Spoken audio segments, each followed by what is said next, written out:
I will introduce the moderator for the second session.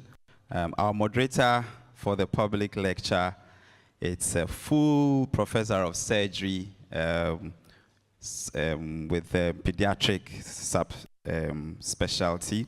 She's currently the president of the Accra College of Medicine and a part-time faculty of the University of Ghana Medical School, her alma mater. She is the past chairperson of the Faculty of Surgery, Ghana College of Physicians and Surgeons, and a consummate educationist, mentor, and examiner for both the Ghana College of Physicians and Surgeons and the West African College of Surgeons for many generations of surgeons. She's been part of the Ghana College of Physicians and Surgeons since its inception and is a foundation fellow. Our moderator believes in the business of passing on knowledge and skills for as long as God grants her health. With a round of applause, let's invite our moderator for the second session, Professor Efua A.J. Hesse. Welcome, Prof.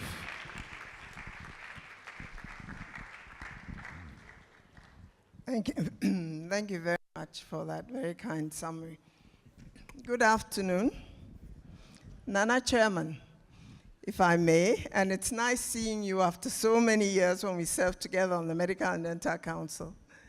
If I may stand on existing protocols that have been established since afternoon. Ladies and gentlemen, online colleagues, this is really a momentous occasion. One more year and the Ghana College will be entitled to have its own license and will be entitled to vote. So we have come a long way. And God willing, we'll have a few more years to go.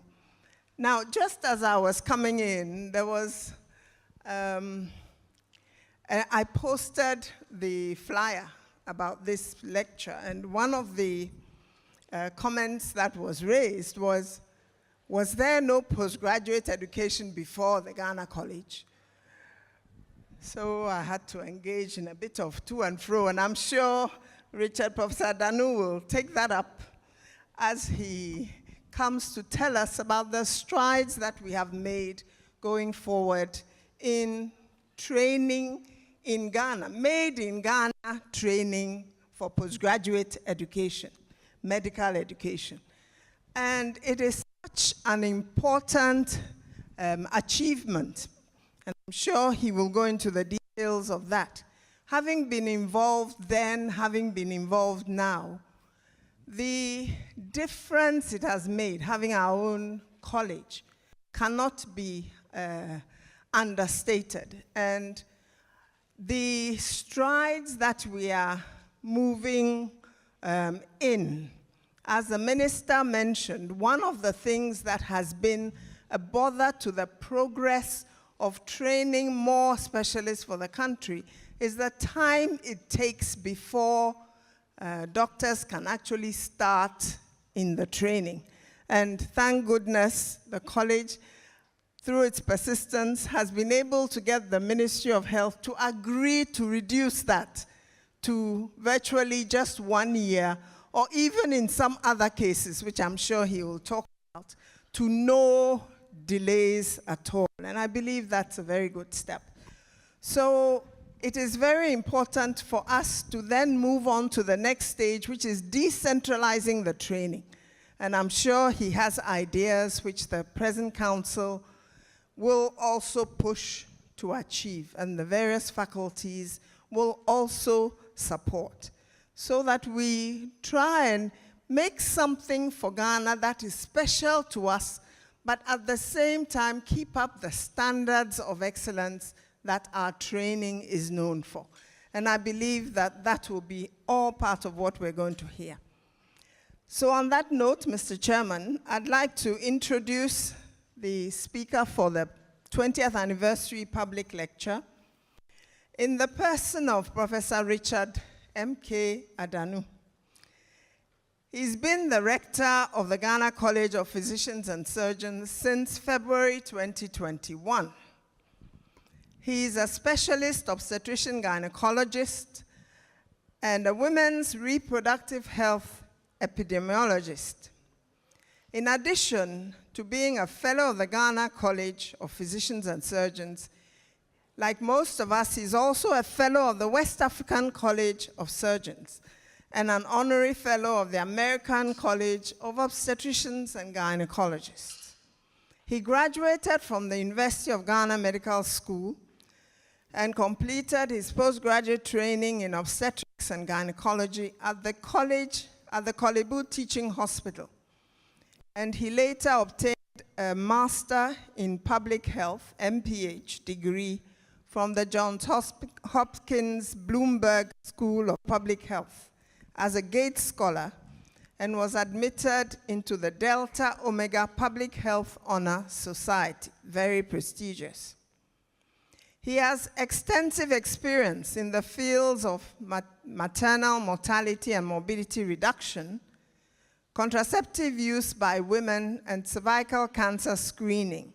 And he has served locally and internationally as a consultant in these areas. He served as the Dean of the University of Ghana School of Public Health from August 2012 to July 2018. And as the Dean, he led a large number of research products at the school. In the area of medical education, Prof. Adanu has developed a number of interactive web-based educational material in obstetrics and gynecology, which are used extensively by medical students and a number of practitioners all the world over. He has also served as editor-in-chief of the International Journal of Gynecology and Obstetrics from 2014 to 2020. His research is in both the clinical and social aspects of women's health. He has served as a mentor for many Ghanaian international trainees in both clinical practice and research career development. And his research interests are epidemiology of obstetrics and gynecology disorders in Ghana, family health, family planning, cervical cancer screening, and maternal injuries. Now, internationally, some of his responsibilities included leading a consortium of 11 African universities to facilitate an educational mobility program which was funded by the European Union and served as an external consultant for the research capacity strengthening of reproductive health and research department at WHO in Geneva. He is widely published in the fields of obstetrics and gynecology and women's health, with over 120 peer-reviewed publications, several editorial publications, as well as chapters in books and technical reports. It's my honest pleasure and privilege to invite Professor Adanu to give us the public lecture.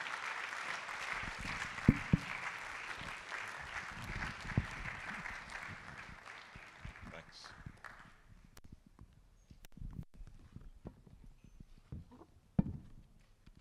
Thank you, Professor, for the introduction. And I don't know whether to thank the organizing committee for asking me to give the first public lecture. I remember when Dr. Ansah came into my office with her smile that you can't say no to, and said, "We'd like you to give the first public lecture. You know, the notice is short, so we can't ask anybody else." And I was like, okay, the notice is not short for me, huh? And, but well, I couldn't say no to that, but I'm very happy to do this. Another chairman, professor, moderator of the lecture, my council chair, Professor Yadu Jemfi, college president, Professor Sam Deborah, college vice presidents, faculty chairs and secretaries, other college officers present, past rectors of the college, past presidents of the college, invited guests, friends from the media, members and fellows of the college, ladies and gentlemen. It's a great honor to be asked to deliver this first public lecture of the 20th anniversary celebrations of our college. I was asked to give the lecture on the anniversary theme. And whilst I was thinking about how to speak to the theme, I found out through conversations with the local committee, the planning committee, that they actually expected me to have a clear title for this talk and not just ride on the anniversary theme of 2 decades of postgraduate medical education. So I settled on the title, Celebrate, Assess, Improve. So for the next 30 minutes, I'll unpack the meaning behind this title, while hoping that at the end, you will all agree that this is an appropriate title for our first public lecture. Postgraduate medical training in Ghana started in the 1970s, when doctors began taking the Royal College examinations before moving to the UK to complete their clinical training. We are celebrating 2 decades of postgraduate medical education this year because Ghana College of Physicians and Surgeons was established in 2003. And this marked the start of Ghanaian programs for postgraduate medical training.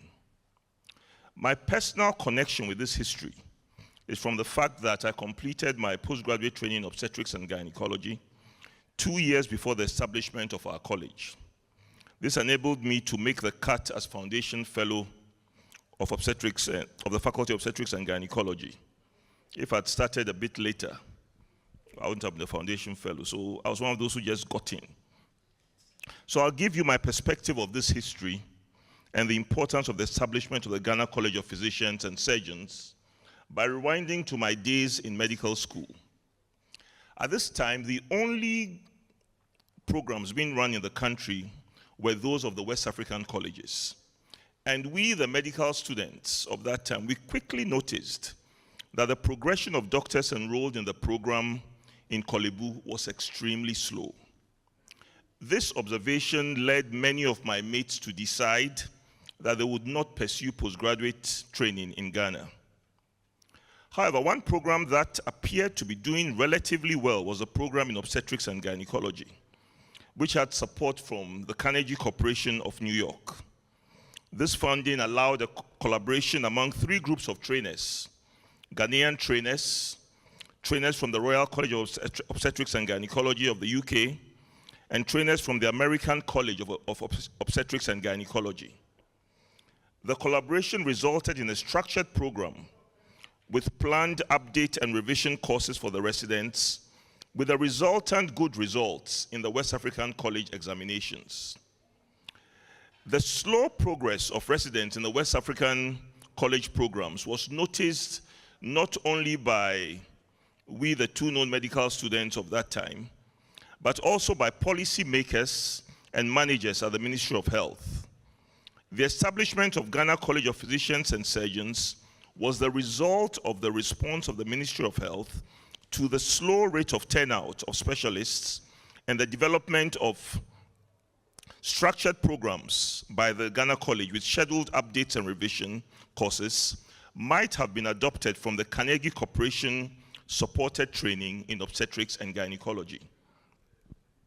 So this is my personal account of the history of our college from where I stood in relation to the college in 2003. I'm sure that many of us here also have our personal accounts, and it is important for us to share that with others. Professor Paul Nyami, the first rector of the college, has written an account of the story behind the establishment of Ghana College of Physicians and Surgeons, entitled The First Steps. I recommend this book to any of you who are interested in the early history of the college.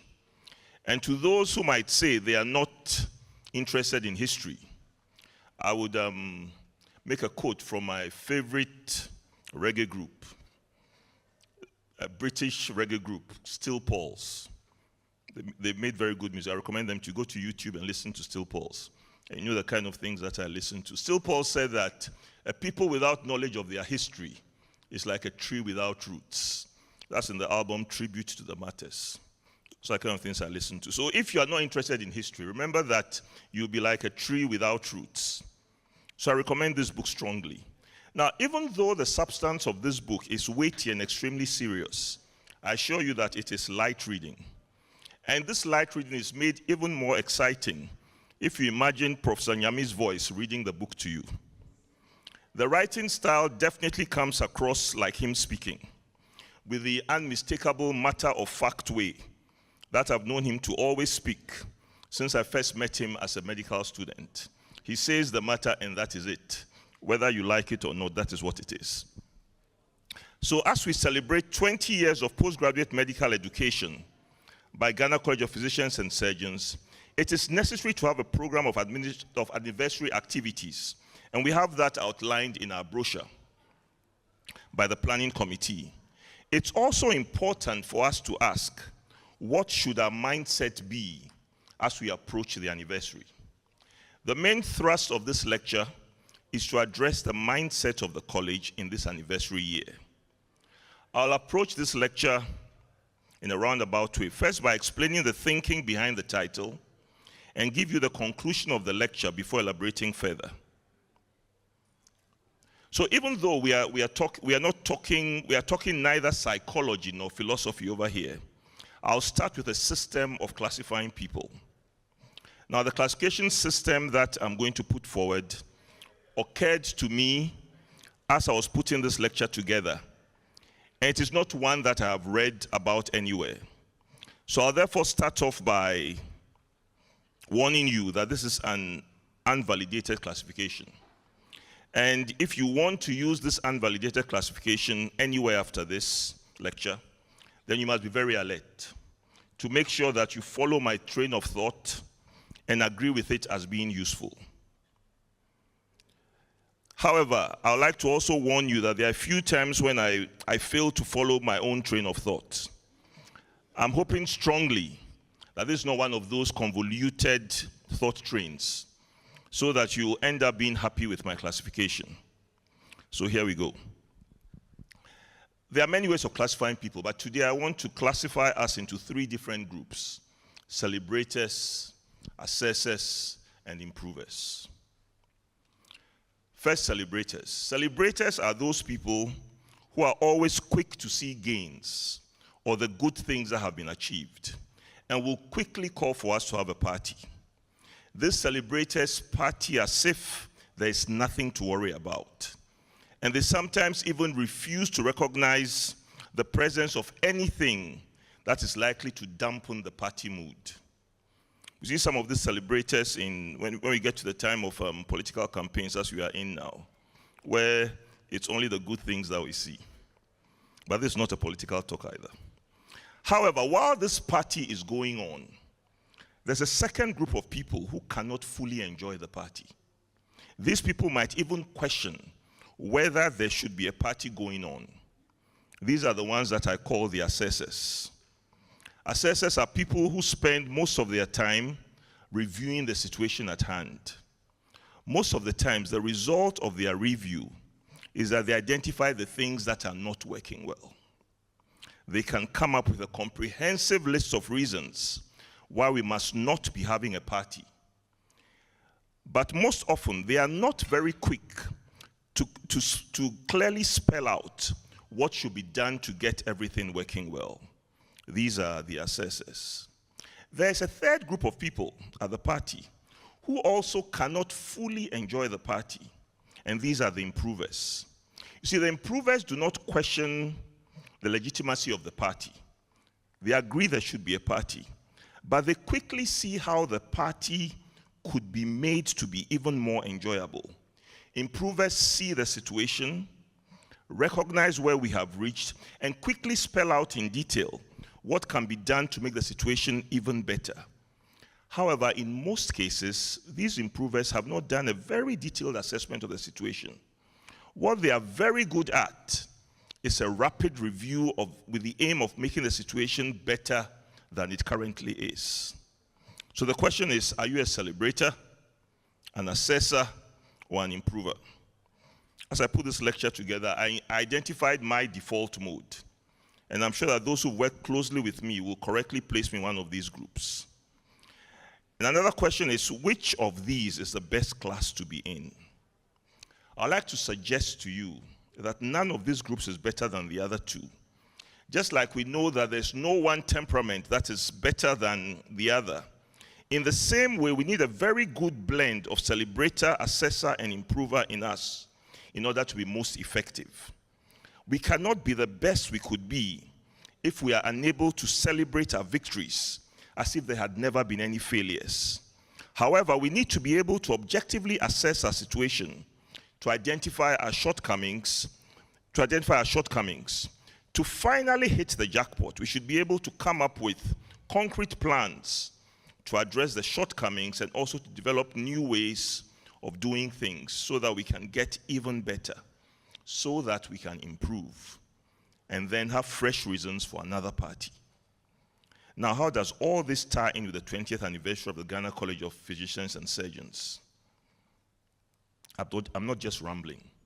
The point, which is a conclusion before the lecture, is that Ghana College of Physicians and Surgeons must use this anniversary to celebrate the great gains that have been achieved over the past 20 years, as well as to do a thorough objective assessment of where we are today, and then begin to develop plans to improve, to make things even better, so that we can party again. So now that you have heard the conclusion, you know what not to forget. We must celebrate, assess, and improve. I'll spend the rest of the time trying to set us off on the path of celebrating, assessing, and improving. As a college, we need to know the people who worked hard to bring us into existence, and we must celebrate these heroes. We must celebrate the staff of Ministry of Health, who as far back as 1991 convened meetings to discuss how to improve postgraduate medical education in Ghana. These meetings led to the Minister of Health in 1993, Commodore Steve Obimpe, who put together the Postgraduate Medical Advisory Board that began the initial work on setting up a national postgraduate program. We must also celebrate Dr. Eunice Brookman-Amisa, who continued pushing this agenda forward by commissioning another committee to work on this. The work of people like Professor A.G.B. Amwa, who presented papers to Dr. Brookman-Amisa on how to solve the country's specialist needs, should also be celebrated. Professors Ladewo Sonu and Edu Jemfi also kept the fire blazing by speaking strongly on the subject at symposia and serving on several advisory committees. Ghana Medical Association was an ardent supporter of the establishment of a Ghanaian postgraduate medical college, and all GMA presidents and executive committees from way back are a significant part of our college's history. Ghana Medical Association continues to support the growth of the college in many significant ways, even today, and this must be celebrated. Professor George Rekubrobi chaired the final committee that came up with the blueprint for the Postgraduate National College. The Minister of Health, who made the final move that resulted in the establishment of our college, was Dr. Richard Anani. The efforts of Dr. Richard Anani would not have been successful without the support of President J. Kufuor, who gave the approval for the establishment of Ghana College of Physicians and Surgeons. Professor Samuel Ofosuama has a special place in the history of the college. He and all the presidents after him have made major contributions to the growth of the college, and they all add more reasons for our celebration. We must celebrate Professor Paul Nyami, the first rector of the college, who took up the appointment as acting rector, even though he was not aware of the conditions of service. He used his leverage at the Medical and Dental Council to get office space for the college. He made several visits to the Ministry of Works and Housing, where the Honorable Yao Berima was the minister then, to get the first formal offices of the college on Switchback Road. And he later made such a passionate presentation on the college that the Netherlands Minister for Development Cooperation, Dr. Evelyn Hefkins, led her government to support the construction of the current offices of the college. The woman promised $5 million just on hearing him speak. I'm praying for that kind of speech.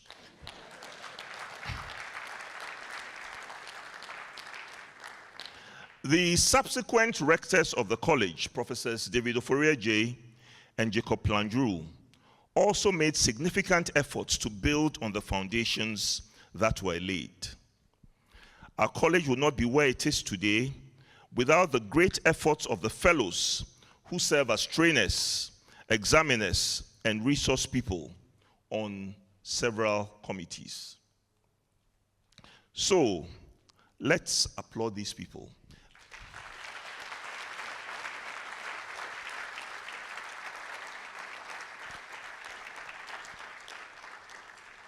There are many other names of people who worked in the background, who got things done. That has not been mentioned here. I mean, when you do a roll call of heroes, you can't mention every single name.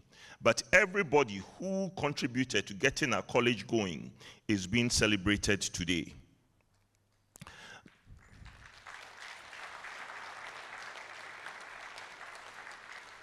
So our college moved from being in borrowed quarters. I mean, first there was the council chairman's office at Medical and Dental Council. Now we won't show that one because you think that we started from being very poor. So we started, at least we had something that looked like a story building. So that's where the NDPC have their office now. We started from there and said that we want our own place, and we had this.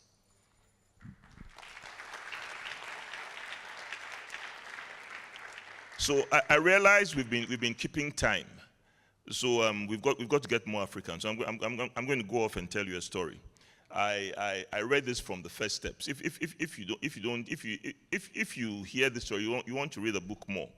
I mean, Professor Nyami writes about when he came back from his training in the UK, and he went to meet, a wealthy Ashanti businessman, and was telling him about his training and all that he had achieved.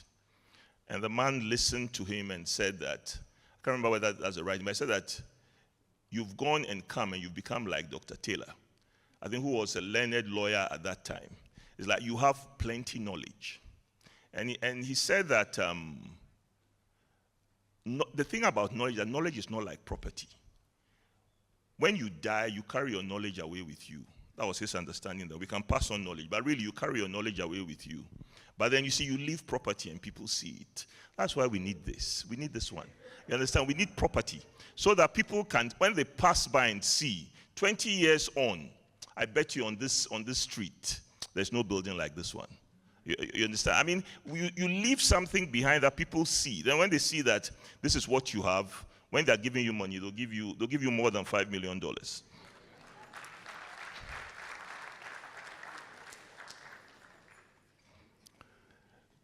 Now, the primary reason for setting up Ghana College of Physicians and Surgeons was to improve the turnout of medical specialists in the country. We must celebrate the fact that the college has grown. From its first admission of 61 residents and 14 doctors training, 61 residents and 14 doctors training diploma programs, to today, when our admission last year was for 438 residents for membership training, and 139 members for fellowship training. Now, our heads are currently spinning by the about 546 doctors who have applied to be considered for residency training this year. We are still kind of like wondering how are we going to handle this. Our recent overall pass rate of 74% in our examinations is also a great improvement on the 33% pass rate in the first college examinations. But I can assure you we haven't dropped the standards. But the pass rate is definitely much more encouraging. We must celebrate the growth of our college and the high demand of doctors to enroll in the postgraduate programs that we offer. Our college has grown from turning out 8 specialists, that's the members, in 2007, to 212 in 2022. For the senior specialists, as the fellows, our output has grown from 3 in 2007 to 40 in in 2022. In all, we have produced 1,690 specialists and 200 senior specialists. We have moved from administering our multiple choice questions manually, where they use the pencil and shade like we did at Common Entrance, to administering them by computer-based testing in a facility owned by the college.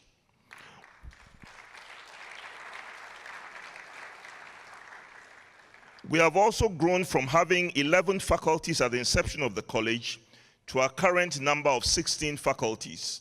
And there is a strong representation of neurosurgeons in the house. I mean, if they hadn't been here, I would have sent them a query, because they are the newest faculty in the house, the Faculty of Neurosurgery. We started with 2 training centers and 15 rotation sites, and now have 7 major training centers and 38 rotation sites. But this is still not enough. There can be no argument that we need to celebrate these achievements. The efforts of all the previous rectors and officers of the college in getting us here must be trumpeted. The trainers in our training centers who take on the Herculean task of training our residents as well as our examiners, both internal and external, and our foreign partners who provide attachment sites for our residents must also be celebrated. Bring on the party.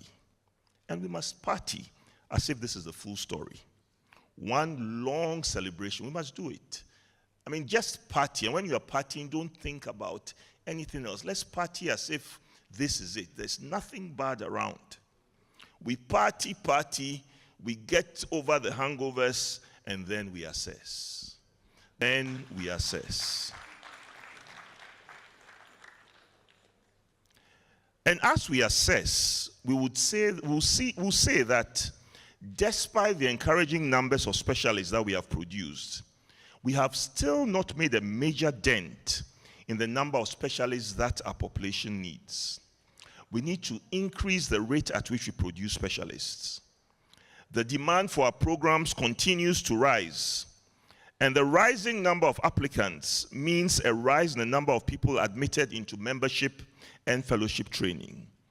These rising numbers have led to overcrowding of residents at our training centers, especially Kolebu and Komfanochi, which continue to take the largest number of trainees each year. This has led to concerns that our trainees are not getting as much exposure as they need, especially at the membership level, to develop the skills that they need to function at their peak capacity as specialists. The rate of increase in the numbers of trainees is not matched by a corresponding rise in the rate of increase in the number of trainers in the country. And this leads to a low trainer to trainee ratio, as well as a reduction in the contact time between trainers and trainees. Our facilities are faced with the challenges of frequent malfunctioning of certain equipment, especially in the areas of laboratory medicine and radiology. Modern surgical training is not complete without training in minimal invasive access surgery. The absence of fully functional operative laparoscopy services in most of our public hospitals poses a major problem in the training of residents in surgical specialties and gynecology. Quality assessment and quality improvement needs have been raised by several people in the past, with Prof. Ladewo Sonu being one person who continues to talk about it. Unfortunately, we still do not have robust functioning quality assessment systems, both at the level of continuously assessing the training delivered and the effect of the training on the trainees. We have established a number of subspecialty training programs, but our hospitals do not have all the equipment required for these subspecialists to be able to function fully. The absence of these pieces of equipment has the effect of compromising our training. This assessment is probably not a fully detailed one. We don't have the time to kind of like take everything and do the whole tree of problems, but it should set us thinking. It sets us thinking about the state of postgraduate medical education in Ghana today. We have made major strides. Nobody can deny that. Since postgraduate medical training started in the 1970s, and since Ghana College of Physicians and Surgeons was established in 2003, but there is still a lot to do. This assessment must not kill our party mood. This assessment must not make us throw up our hands in despair. It should rather make us sit up and say that we are willing to take up the challenges and do everything in our power to address them and move postgraduate medical education in Ghana to the next level. That is what I say to myself whenever I do an assessment. Or my friends who are assessors tell me what is not working with our postgraduate medical training.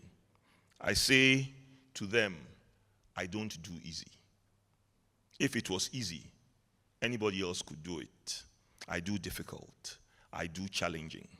I hope all of us in the college, as well as the policy makers, the staff of related agencies, and all other partners will say the same thing, that these challenges don't make us kind of like throw our hands up and say nothing good can come out of it. No, it shouldn't do that to us. We should say, great, there's work to be done. We don't do easy, we do challenge. And we go on and do the challenge. We do this assessment during our 20th anniversary and plan the way up to greater heights as we strategize to improve, and improve we must. Now, one great thing about improvers are great people. I mean, the improvers I know, I really like them. You see, no one can ever fault improvers for not trying. Celebrators, they party, they are happy, everything is going. I mean, and we are happy around them. The assessors, they tell you, this didn't work, and that didn't work, and this new thing you are doing, this will happen, that will happen. If you listen to only assessors, I mean, you buy your coffin before the time of your death. Improvers, they don't get paralyzed by fear. Some of them do not even know fear. And you know why? It's probably because they do not always do a thorough assessment. So you don't know the thing that there is to fear. Improvers sometimes need to be held back because they are the ones who come up with the things that look like wild and unrealistic ideas. Ghana College of Physicians and Surgeons needs a good dose of the improver virus to effectively address the results of the assessment. I'm not going to pretend that I can successfully lay out the details of what we need to do to climb to greater heights.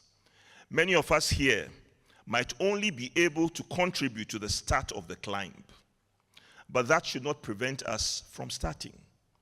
The people that we celebrated, the people who are represented by these pictures, the people that these people represent over here, they had lofty dreams for postgraduate medical education, and some of them, I mean, many of them are still alive. They still continue to have those lofty dreams. And I can tell you that many of those dreams were not achieved during the period that they worked. And I'm sure that a number of them knew at the time they were planting the seeds that all that they were doing was to plant the seeds that would germinate into the dream. And they knew that they were not going to be the ones celebrating that dream. So all of us who are still a part of the workforce, let us do what we can now so that the challenges that we have identified can be overcome tomorrow. We need to have at least 2 well-equipped hospitals of the capacity of Kolibu and Komfanochi, probably even better than Kolibu and Komfanochi. Let me stop here. You see, when you work at a place like Kolibu, when you are working there, like I worked for a number of years, you go in every day, in and out. You get immune to the surroundings. It's like it's a great hospital. And it is a great hospital. The best brains are there. I mean, that's where you want to be. When you've been away for a long time, and then you drive in and you see the buildings, then you realize what the person who doesn't know that the great brains are in there feels. Because when you come in, not being somebody who's been in all the time, and you see the buildings there, you are like, is my life really going to be saved over here? You know, it is saved. All of us here, when we get down, I mean, it's the same with Komfanochi. I mean, it's probably better than Kolibu because it's not as old. But all of us here, if at this point, in the middle of the talk, I kind of like suddenly collapsed. Take me to Korle Bu. I mean, take me there. Let them sort me out. When I begin to get very well, then I'll say that this bed is probably not so comfortable. Why don't you take me to another hospital with a comfortable mattress? But take me to Korle Bu first place. But the only thing is that when we are flat, they don't recognize us. When they're taking me, they put some flag there that this is Adanu. Then I'll be quickly acted on. You know, so we need two hospitals, better than Korle Bu and Kovanochi, or at least of that capacity in each region of this country. Each region of this country needs to have good infrastructure, roads, schools, recreational facilities, variety of shops, and all the things that would not make people feel disadvantaged compared to living in Accra and Kumasi. This kind of infrastructural support will make our trainers take up postings in these regions and provide the needed training for our doctors to become senior specialists and specialists. But these are things that we know already. We just need to have the political will and commitment to make them happen. One thing that we can do while waiting for this holy grail to be discovered is to provide contract consultant positions in the regional hospitals for our senior specialists who have reached statutory retiring age. I mean, they're still strong. You know, when I remember, there's this time. I remember when I was, at that time, we were probably in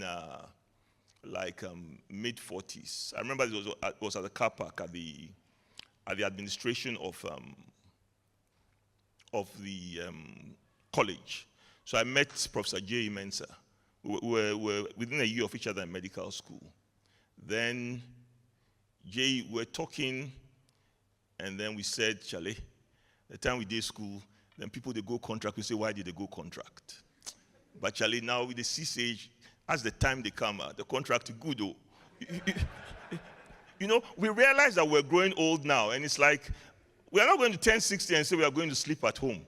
No. There's work to do, and some of us are getting close to 60, and you can tell that we feel stronger than we were some time ago. And some are beyond 60, and they feel equally sharper than they were at that time. So let's give these people post-retirement contract consultant positions in the regional hospitals so that the presence of these consultants in these hospitals will improve healthcare delivery over a wide geographic zone. See, sometimes all you need is somebody of a certain level of knowledge being there. And that person, what the person says, helps these younger ones kind of like jump many miles. They jump many miles. I'll tell you another story. And those who are organized, don't worry, there are just like 2 sheets left, we'll finish it. I mean, I remember once when I just finished, brand new consultant in Ops and Gynae, there was this woman who came in with massive postpartum hemorrhage. She had bled after delivery. And we did everything we could, and it's like, let's go in and do surgery. Then we went in, we did surgery, and I did a cesarean hysterectomy for her, fixed everything. And when I was leaving that night, she was really kind of like touch and go. So I went home, couldn't sleep, came back the next morning, and tiptoed into the recovery ward and looked, and she was still there. She was on some makeshift ventilator that time. Dr. Bonnie had put her on. So later we moved her to the ICU at the surgical ward. This lady was there, and her tummy was distending. There was fluid in the tummy, but she was alive. We're transfusing her. I kind of like knew it was blood. And young, vibrant consultant, I was like, why don't we go in again and sort out this bleeding? So Dr. Piakubi, who was the senior consultant on my team then, he stood alongside me and said, Richard, don't open up. If you open up, you won't be able to close. Just give her the blood and watch, and things will sort out. So I didn't open up. The lady went home. Very well recovered. You need people like that. That senior person will tell you, don't open up. Because he has seen, he has opened up, and he couldn't close. So he says, you don't open up. Just watch and see what will happen. So if we gave these consultants these positions, just their presence there would improve healthcare over, and not just in that hospital. It will be over a whole geographic zone, and they'll serve as major trainers for postgraduate programs. If we succeed in this stopgap measure and successfully decentralize the training of members and fellows, we'll have more doctors staying outside the 2 big regions and offering valuable specialist services after their training. Now let's go political. The current government plan of building well-equipped hospitals all over the country needs to be adopted, we call it Agenda 111. It needs to be adopted as a national plan and not as the plan of one political party. You see, we as doctors, we are doctors and they are doctor politicians, and we have members and fellows of the college who belong to each of the 2 major political groups in the country. See, these members and fellows must make sure that the things that we need for specialist training, which includes well-equipped hospitals, should be written in the same words in each party's manifesto. They don't know how to write it, they can come to my office, I'll write it for them. I give it to the ones that belong to this group, the one that belongs to that group, give it to them. So it should be in both, the same words, so that the political support for postgraduate medical training will not be affected by the results of elections. This includes the funding of postgraduate medical training. Our celebratory stories, which we've said today, should have made it clear to all of us that we cannot address our challenges without political and governmental support. So we must support the doctors, whichever side they are on. Just make sure that what they are saying about postgraduate training, about delivery of healthcare, is the same on both sides. And Ghana would actually be the winner. As a college, we need to work out practical ways in which our current training can be expanded to all facilities, which have been designated as at least secondary by HEFRA. And there are many of such facilities.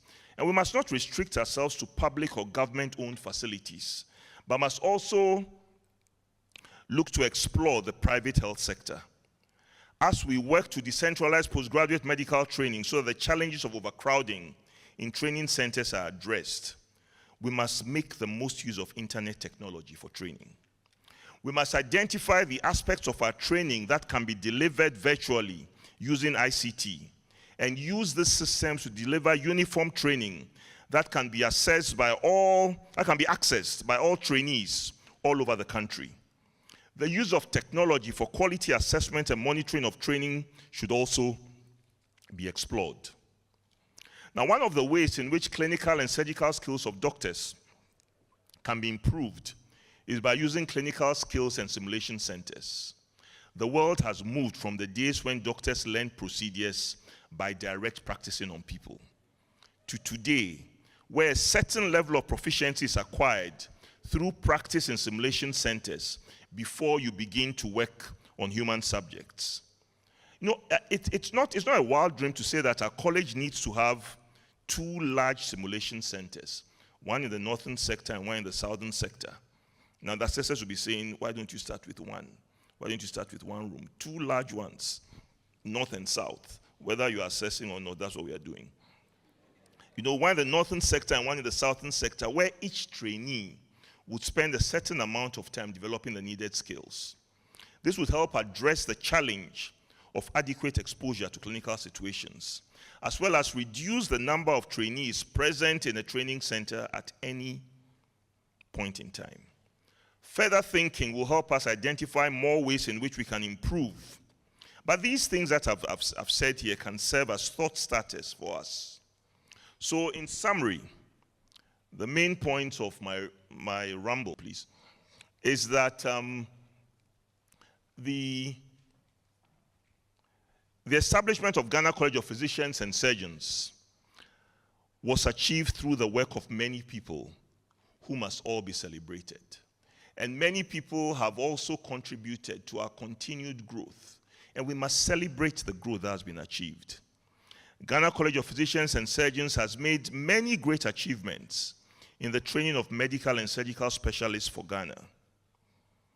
The high demand for medical postgraduate training in Ghana has led to new challenges that must be addressed to ensure the continued growth of the college. Ghana College of Physicians and Surgeons must take up active and effective advocacy to bring all stakeholders together to maximize their contributions to the growth of postgraduate medical training in Ghana. If we do this, 20 years' time, when we are here, the party would even be larger. I intend to be here then. If you don't intend, I'll party for you. Thank you.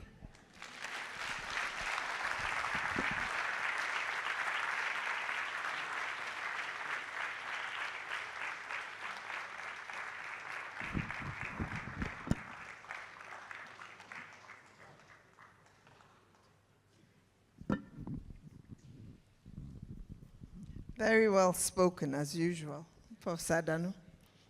Guaranteed to keep you awake. So we've heard about celebrators, we've heard about assessors, and we've heard about improvers. So to which group do we belong as we celebrate, assess, and improve? So GCPS is going to use all approaches, and we should all learn to use all approaches. If you keep using one way, you will end up with the same result each time. This is to the students. So if it doesn't work, change it, all right? And you've been given the keys for that. So post-retirement contracts in all regions, improving the facilities, physical infrastructure, educational and recreational facilities.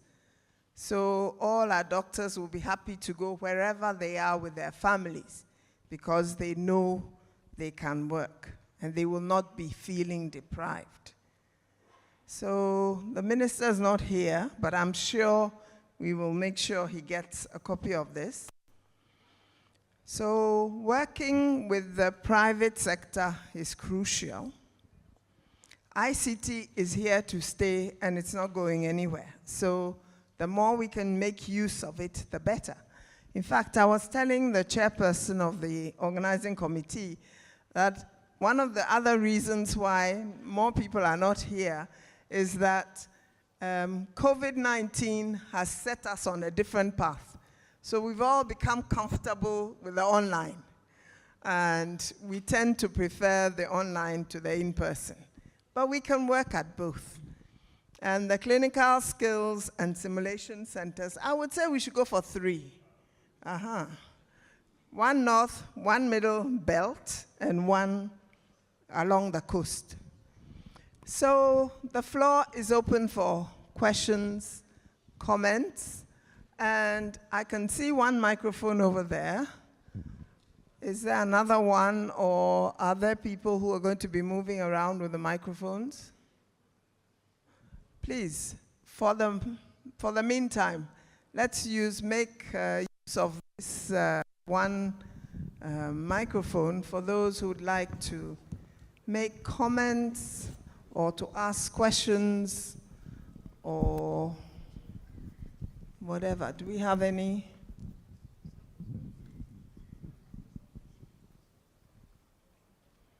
Okay, another one is being set up here. So is it that he has answered all our questions so we don't have any questions to ask or any comments to make? Do we agree? Do we disagree? Are we indifferent? Right. Prof. Odoy.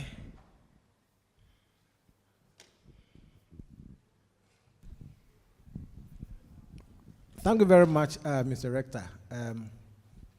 That's what we expect. So there's no doubt that you've done justice to the lecture. But I just want to push you further. That of the 3 characteristics that you gave us, celebrators, assessors, and improvers. If you are pushed to the wall to choose one,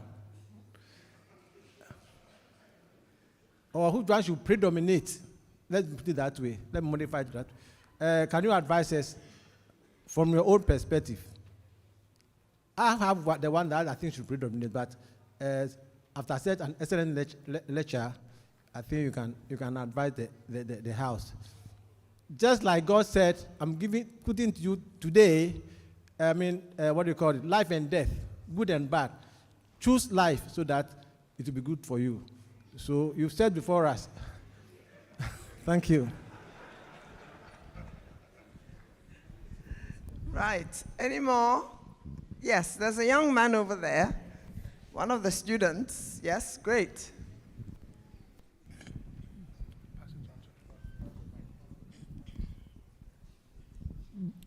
Good evening to you all protocols duly observed. Madam, my question is in two folds, and according to Professor Adanu, he said something about brain drain, and with regards to postgraduate and residency programs, how can we modify the brain drain of this country? Because he said about 20 years of experience, Ghana College of Surgeons and Physicians has been able to raise some individuals, but it looks like these individuals pursue their dreams outside the country. So how can we reduce that? And also, with regards on the main motive on why we are celebrating this program, he made concerns on celebrate, assess, and then improve. But with regards to his statement on the assessing, can we link the assessing to the improvers? Because with the improvers, it's like they take opinions from the assessors. So I just want to get a modification of that brief intro for me. Excellent questions. Thank you. Prof, would you like to start with this?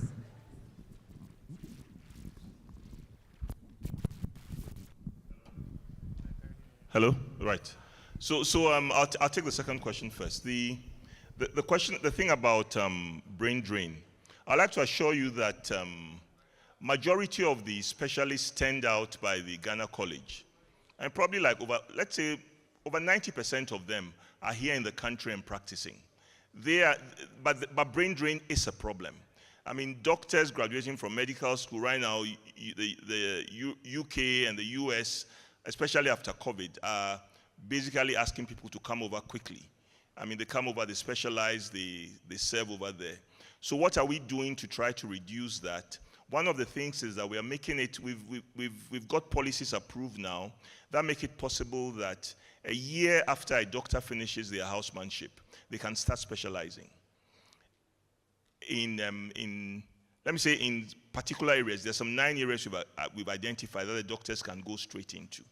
Now, those who excel in the medical schools, when you get into medical school, read, learn, just read, and then you're in the top 10%. Then right after house job, you can get into anything that you want. You understand? By the time you finish, we might even have the system where everybody's specializing right after house job. And that's what we are aiming for. And that would help reduce the brain drain. That would help reduce the brain drain. You understand? And as you see distinguished people sitting out here, you understand? We're not looking bad, are we? Yeah, let that encourage you to also stay and become as distinguished looking as we are. Now the next question, your second question is tied to what Prof. Odoy also said, that who are the ones that are the better ones? And you are saying, can't we link improvers to assessors? Yeah, I would say your question is right, that in a sense, the improvers need to be married to the assessors. You understand? What I have noticed, this is my observation in my short life so far, that many of the people who are assessors, they make the assessment and they stop there. There was, since you guys, I'll tell you a story. There was one meeting I chaired. That was the shortest and most effective meeting I've ever chaired. So I sat in that meeting and said, this is the problem.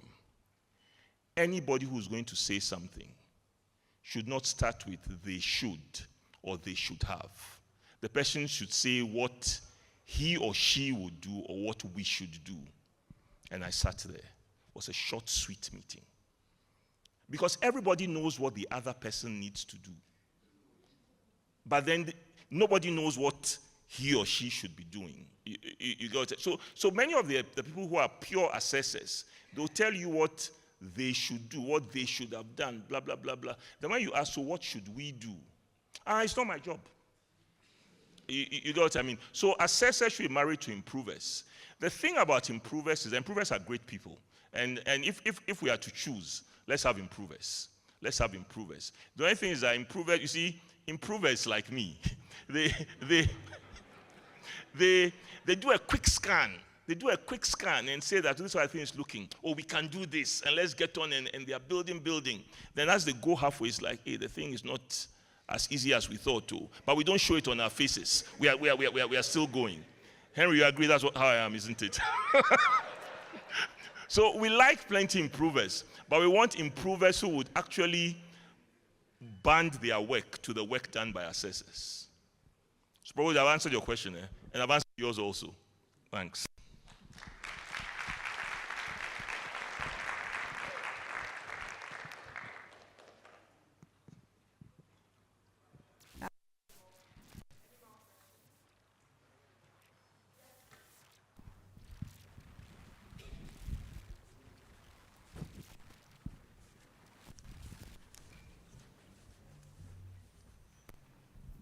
Okay, good evening to you all, and thank you very much, Prof, for such a wonderful presentation. My name is Dr. Kofi Mensah Boateng, the National Secretary for GADO. My question is about the fellowship training. I want to find out, I think from your presentation, we realized that there is a great disparity between the numbers of the members and the fellowship. And from the presentation, you made it clear how you want to improve the number of admissions for the membership by even taking away the years spent at the MO-ship level. I want to know, what do you have for the fellowship level? Because if you look at critically at the numbers, you realize that the disparity is so great that, is it that the members are not interested in the fellowship programs, or there are hurdles or impediments put in their way preventing them from taking up the fellowship programs? Thank you very much.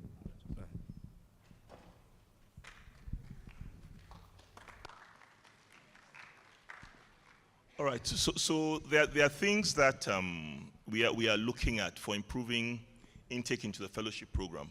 We've had discussions with people. I mean, the GMA has given us some great advice on that, because they have done some survey of people to find out why people are not getting in for the fellowship. And one of the things that we are doing, and we are starting one program soon, is that we've talked with Ghana Health Service. We are working to decentralize the fellowship training.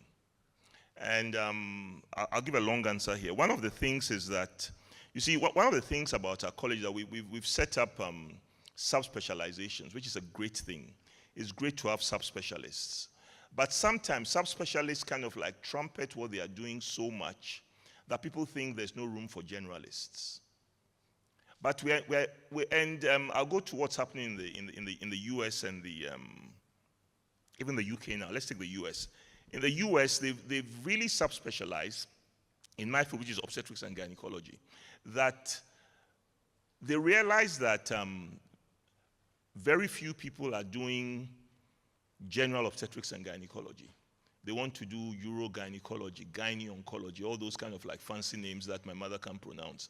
I mean, they want to do all those things, and there are no generalists. And the people who are providing the generalist service are actually seen as a lower grade of obstetricians and gynecologists. They were not so bright. That's why they've not done the urogynecology and the rest. So now the US realize that they need many generalists. They are actually setting up like a society. They've set up a society of general OBGYNs, where after people have finished and they've worked for some time, they kind of like present their cases and whatever, and they are also seen now as subspecialists in general obs and gynae. We need generalists. So what we are seeking to do is that, for starters, in the regional hospitals, we want to establish general fellowship training programs. And our dream is that every single regional hospital will have programs going on there for the fellowship in the general areas, not the subspecialty areas. Our dream way ahead is that Generalists will be trained in the regional hospitals, and the subspecialists are the ones who come to the teaching hospitals. That's what will kind of like help decongest that. I mean, this is an improver's quick thinking. But we are hoping that if we do that, that would increase the number of people doing the fellowship. Another thing that challenges people for doing the fellowship is that if you are doing the fellowship in Accra and Kumasi, you basically uproot from where you are, come to Accra, do your membership, you go back, then you've got to uproot again to come for the fellowship. But if we take this to their regions, maybe more of them will get in. And July 1st, we are starting the first one at Techiman Holy Family Hospital. We are starting fellowship. We've interviewed and accepted them already. But if you want to go, you can apply again. I mean, we'll take you. They are going to come there and do the fellowship in general obstetrics and gynae, general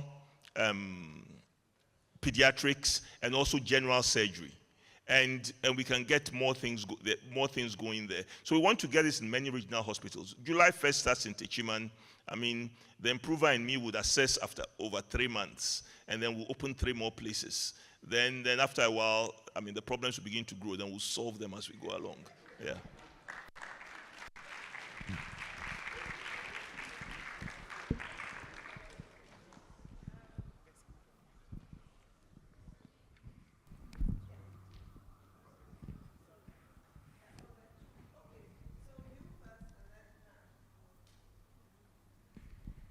Good evening. Please, my question is that during the public lecture, Dr. Richard Adanu mentioned that the word fellower, and I want to know what a fellower is. And also, for young people who want to become physicians and surgeons, but have their dreams to be blocked because of financial crisis, what should they do? All right.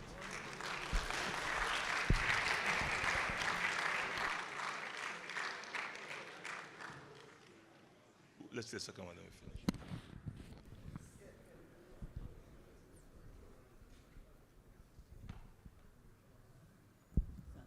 Yeah. Oh. Right. Oh, okay. And that will probably be the last two, unfortunately, because of time. Thank you. So I have a question. I am one of the people that trained in the U.S. I'm a physician in the U.S. And as I have aging parents here, I'm looking for more opportunities to come back to Ghana. What is out there for physicians abroad who either are of Ghanaian descent who actually want to come back and give to the community, whether on a longer-term basis or on a short-term basis? I think we see all these apartments around where a lot of expats are buying and trying to relocate here. There is an opportunity there for people who trained in the U.S., who have finished their training, done, to give back and to be part of the new consultants, if you will. My second question is about women in medicine. What are we doing to encourage more women to go into medicine here? Has the college actively addressed that issue?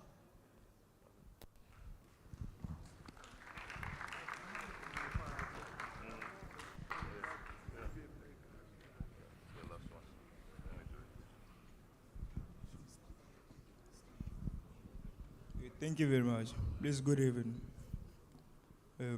Please, I've seen that we have high level of experts in Ghana who are comparable to any specialists in the world.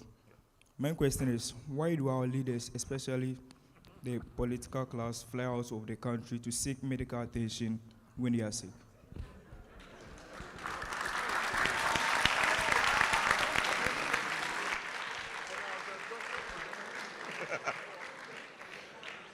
Okay. I think it's good the questions are ending now. Because the next set might be a big challenge.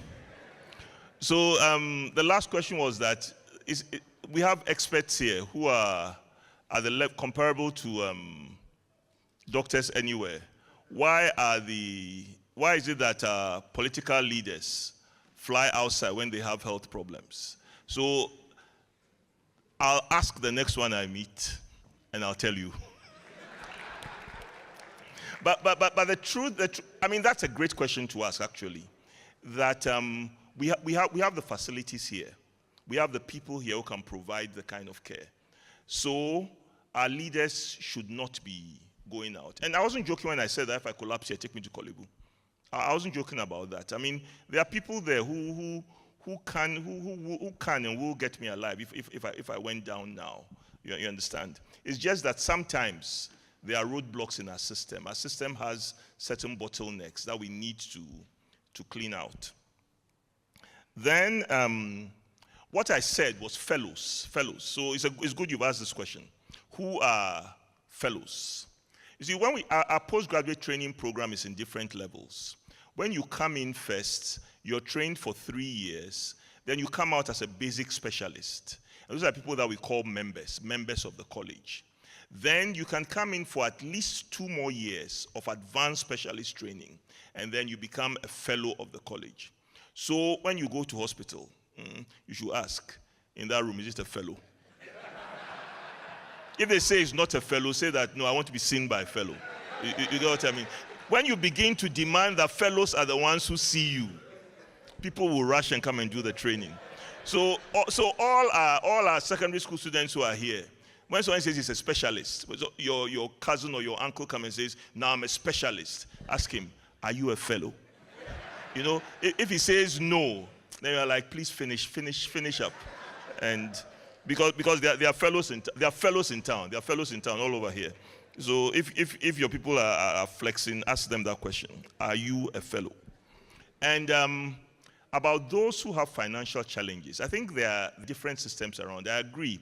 We don't have the best kind of like social system for supporting people out here.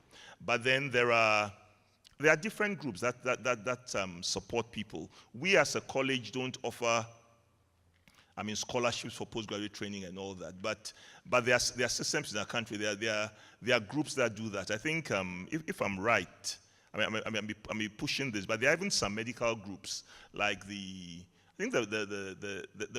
Medical Women's Association, GMA. There are groups like that who can connect you to people who would support that.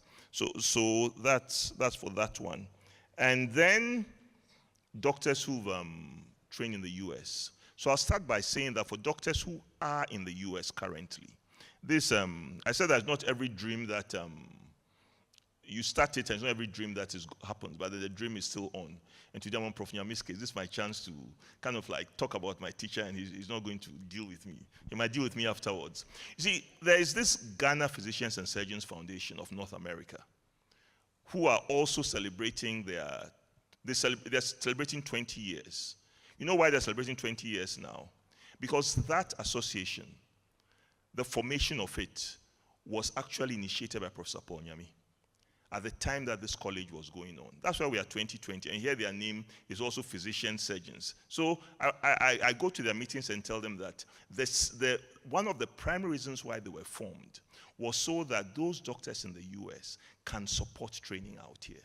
And we are actively working on that. We haven't got to the place where Prof. Nyami was dreaming of, but we are almost there now. They are beginning to give their names over, and we are looking at ways that doctors based there can support this training through giving virtual lectures, doing virtual tutorials, supervising trainees from their research. All those things can be done by the internet as COVID taught us. And then coming down when they can to work in hospitals out here. And the Medical and Dental Council has come up with a very nice arrangement.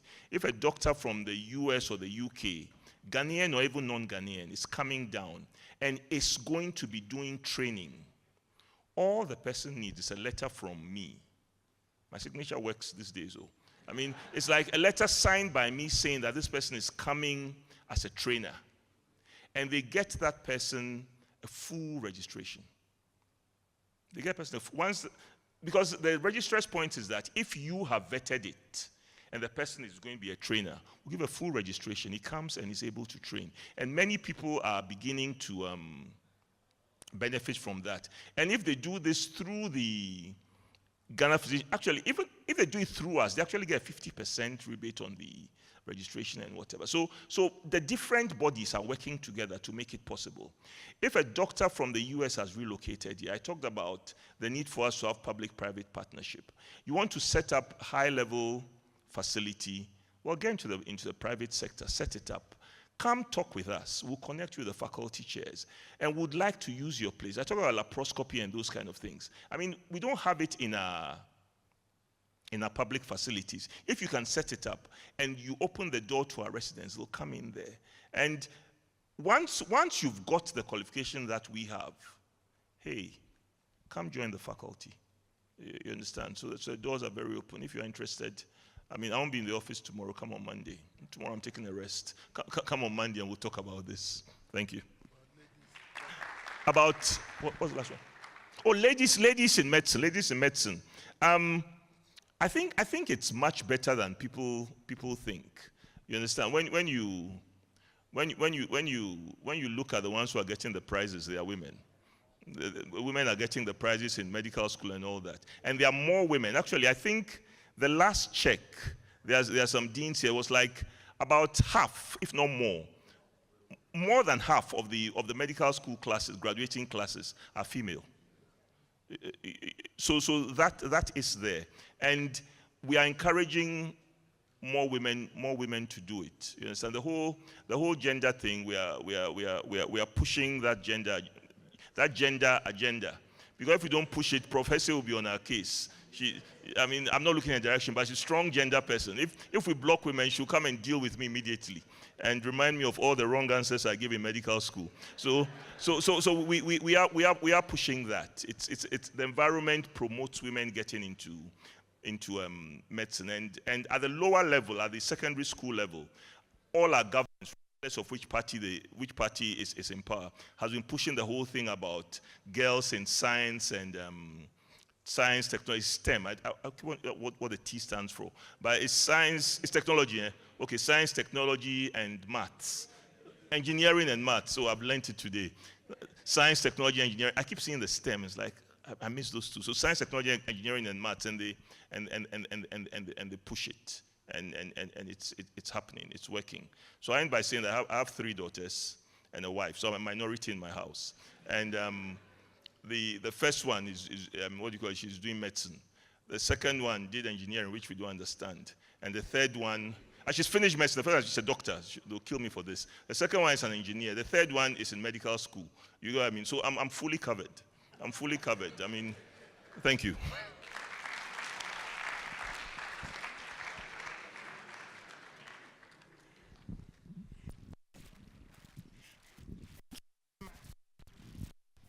Hello. Okay.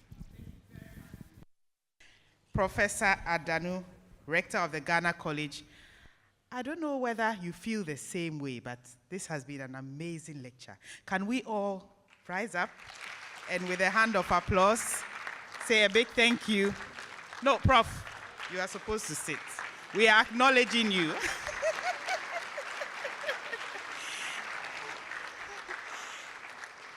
Thank you very much, Prof. I know I can't say anyone fell asleep or dozed off. We're all engaged, especially our students. And a round of applause for our students as well. You've done amazing. Very attentive and actually writing down your questions just to be sure you are saying the right thing. Thank you very much. Before I call on the chairman to give the closing remarks, I'd like to acknowledge all other dignitaries here. We have some very important people we need to acknowledge. Professor Paul Nyami, you've heard his name several times, a former rector. Can you give him a round of applause? Thank you, Prof. Then we have Professor David Oforie-J, former rector as well of the Ghana College.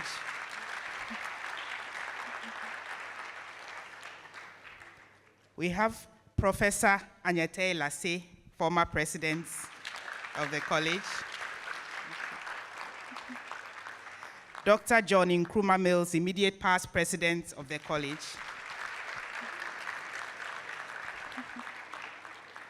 And then we have Dr. Audrey Forson, immediately past Vice President, Division of Physicians. Now we also have some faculty chairs. I'll quickly go through the list of those I've been able to identify. We have Professor J.B. Asare, former Chair, Psychiatry. Professor A.T. Odoe, Chair, Faculty of Obs and Gynae. Professor Yao Ewuku, Faculty of Medicine. Professor Edu Abebio, Dental Surgery. Dr. Hoodbook Smith, Orthopedics. Professor Ache Suman, Faculty of Family Medicine. Dr. Piedu Mensah, Faculty Surgery. And now I'd like to acknowledge the presence of the Vice Rector, Dr. Henry Lawson.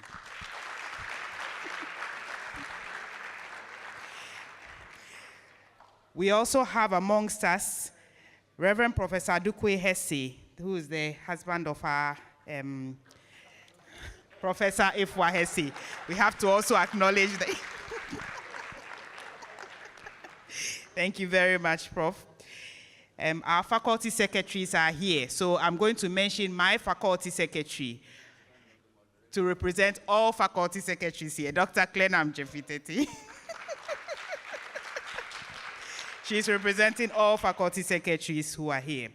Now the GMA is also well represented here. We have the acting secretary of GMA, Dr. Victor Selomi, a good friend.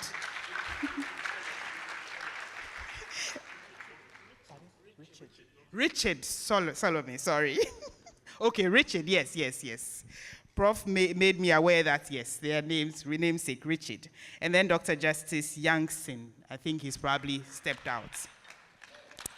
We also have 65 people on Facebook now and 15 on YouTube. So that's great. Like we said, COVID has taught us to do it both. So thank you all who are out there. I see the former Dean of the University of Ghana Medical School, Professor Margaret Latte, here as well. Thank you. I may have missed a number of names. Please pardon me. Professor Ifwa Abrahams, Chair, Lab Medicine, is here as well. Ifwa, let's see you. Thank you very much. So now I'd like to call on our Chair to give us the closing remarks.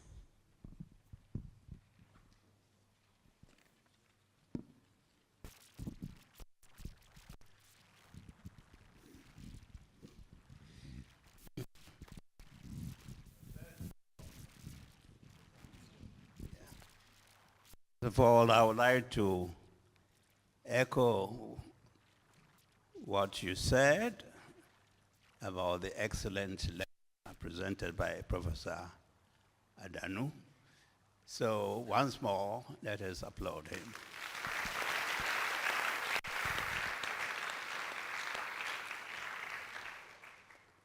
Professor Adanu has given us these three categories: celebrators, assessors, and improvers. I am not competent to speak about medicine. Let me tell you a story to demonstrate that.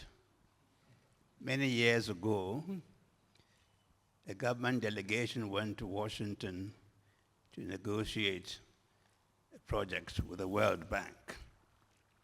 Among these were the late Dr. Jones Oforiatta, myself, the late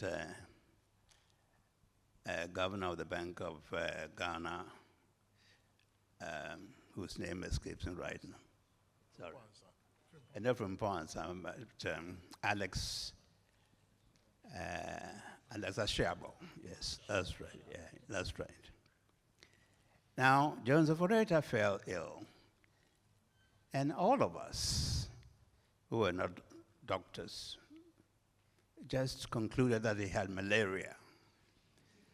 So we sent word to the hotel authorities that one of our colleagues is down with malaria.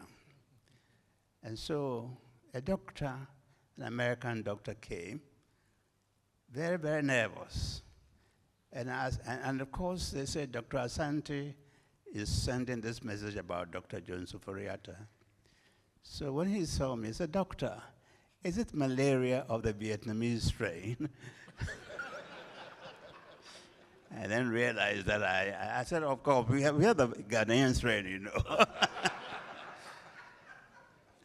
So that means that I shouldn't speak on medicine. But the categorization is very apt for the Constitution of Ghana. And I want to use that. You know, we have a constitution which has been in force for 30 years. That constitution has sustained the democratic practice of this country. It has won international acclaim. We are celebrated as an oasis of democratic and constitutional stability. But when it comes to commenting on the Constitution, we have no celebrators. We have no improvers. We only have assessors. People who daily vilify, criticize the Constitution without celebrating it and without providing any alternative. For 30 years, nobody has presented the country with an alternative for even one chapter. Take the presidential powers. Everybody says the presidential powers are excessive. I agree. But I have not seen one detailed proposal for improving the distribution of what we now call the presidential powers. So that's a lesson that I'm going to take to Ghana. If you want to talk about the Constitution, yes, you can assess it, as it says, but celebrate it because it yielded results. And if you want to improve it, provide an alternative. So thank you very much.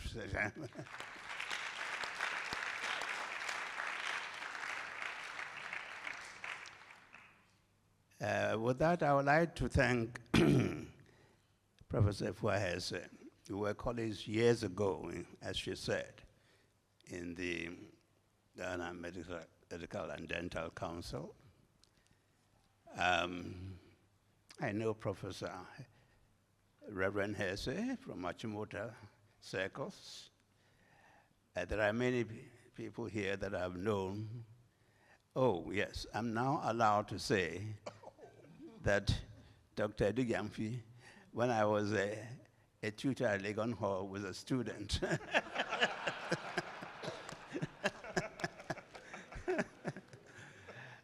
We've had a very fruitful day, a most enriching lecture, a forward-looking lecture which takes account of what has been achieved, celebrates the founders, and gives a very realistic analysis of what has to be done.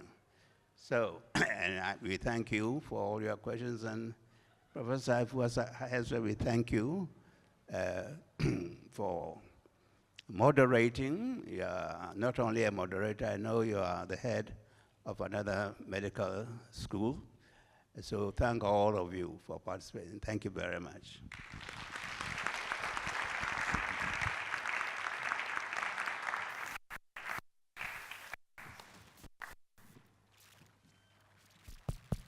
Thank you.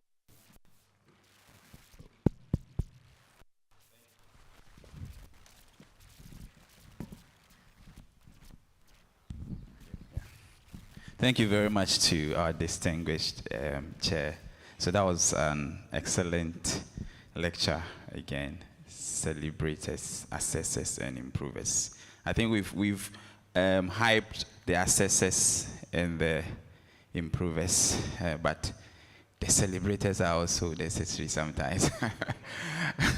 And I hope we get some of them around. Thank you very much. We thank Prof. Hesse for also moderating this session.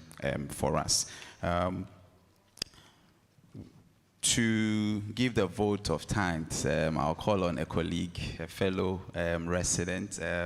She is a specialist physician, a member of the Ghana College of Physicians and Surgeons, and also a member of the West African College of Physicians. She's decided not to stay as a member, Prof. So she started her fellowship in cardiology. So if you go to the hospital, you'll see her. She'll say she's a fellow. She's currently training to become a fellow in cardiology at the Kolebu Teaching Hospital. Let's welcome Dr. Florence Akomia to give us the vote of thanks.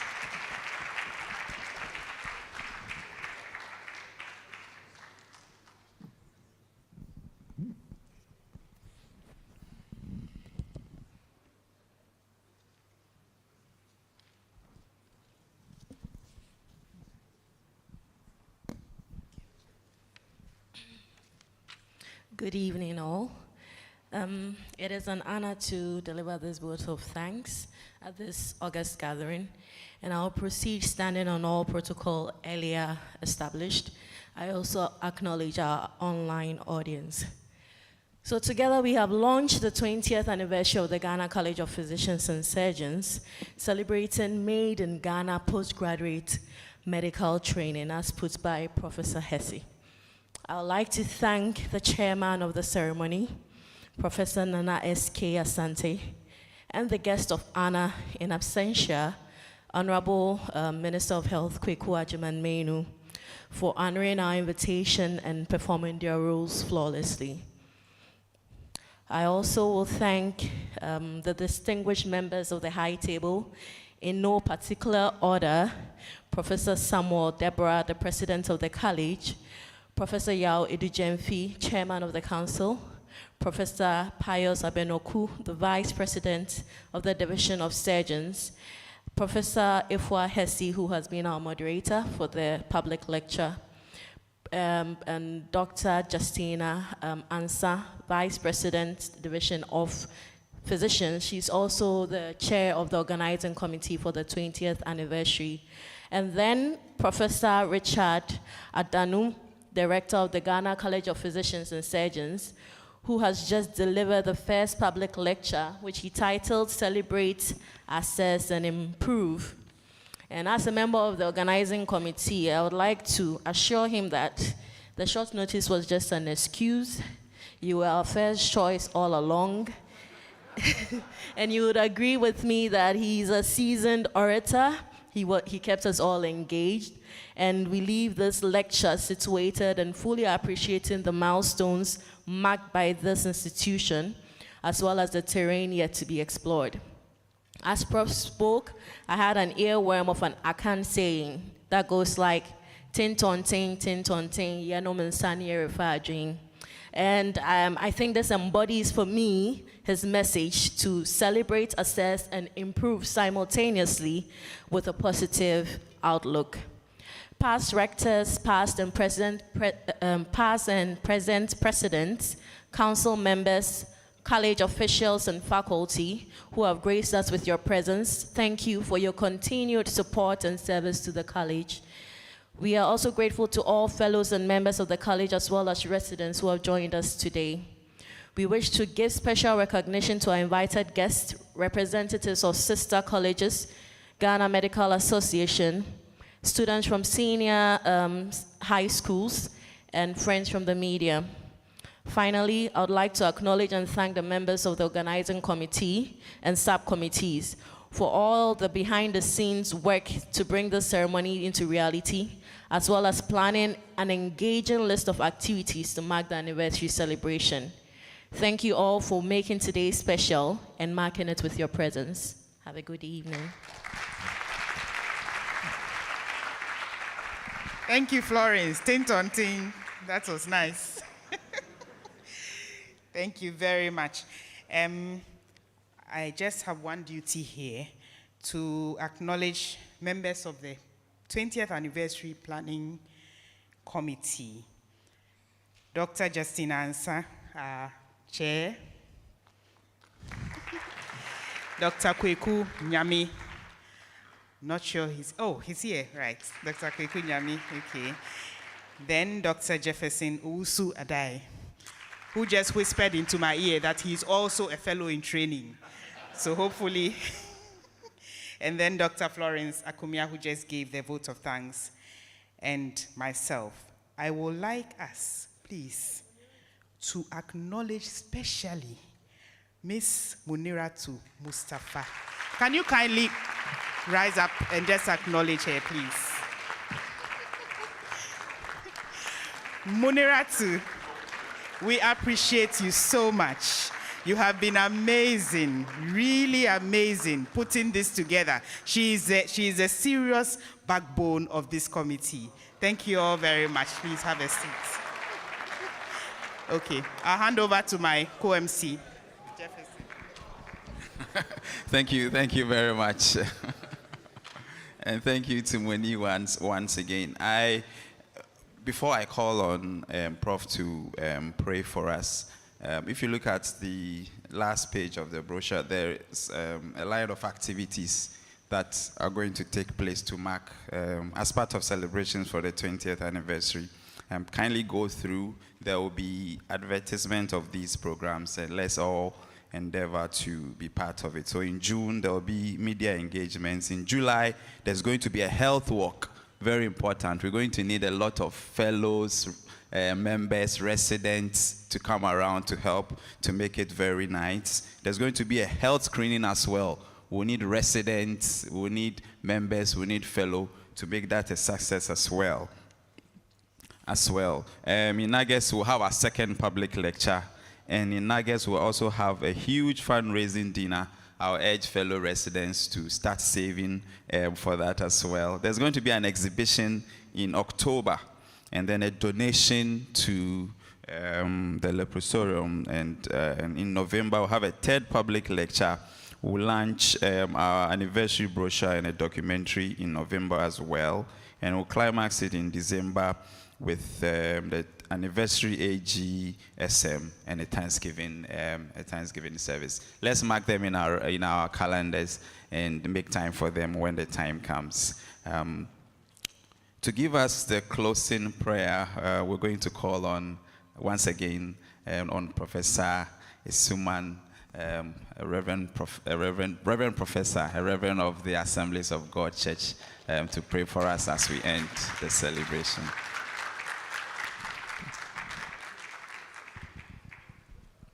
Thank you very much.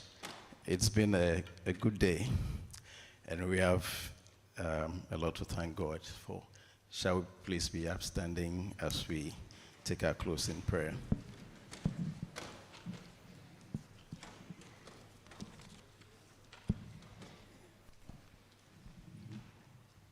Shall we pray?